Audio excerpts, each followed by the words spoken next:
नमस्कार प्रेक्षकांनो. City line या YouTube Marathi चॅनेलवर मी रुपाली भालेराव तुमचे मनापासून खूप खूप स्वागत करते. आज मी तुमच्या समोर एक कविता सादर करणार आहे. कवितेचे नाव आहे मन. मनाची काय व्यथा घ्यायची? मनाची काय व्यथा घ्यायची ते ना इकडे असते ना तिकडे असते. मनाचा हा नेहमीच भावनांचा गोंधळ चाललेला असतो. मनाचा हा नेहमी भावनांचाच गोंधळ चाललेला असतो. त्याला जे हवं असतं ना ते कधीच मिळत नाही.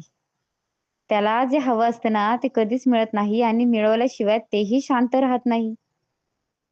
मनाला समजावू तरी किती? मनाला समजावू तरी किती? त्याला कुठलीच नाही परिमिती. ते कधी फुलपाखरू होऊन फुलावर बसतं.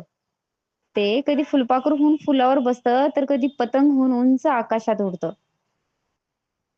मनाचा नसतो कोणी मालक. मनाचा नसतो कोणी मालक, तोच त्याच्या राज्याचा असतो चालक. लोक म्हणतात, "मनावर एवढे घेऊ नका हो."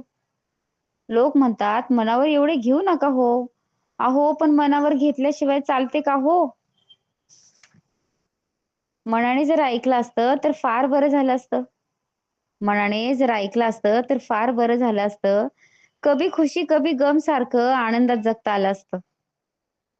मनाची सर्जरी करता आली असती, तर प्रेमात होणारी विरहाची तळमळ सहन करावी लागली नसती. आपल्यापेक्षा शेजारचाच पुढे जातोय म्हणून होणारी जळजळ तरी झाली नसती. मन हे असंच असतं, मन हे असंच असतं.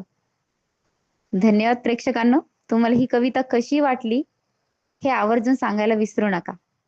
पुन्हा भेटूया पुढच्या कवितेमध्ये. धन्यवाद.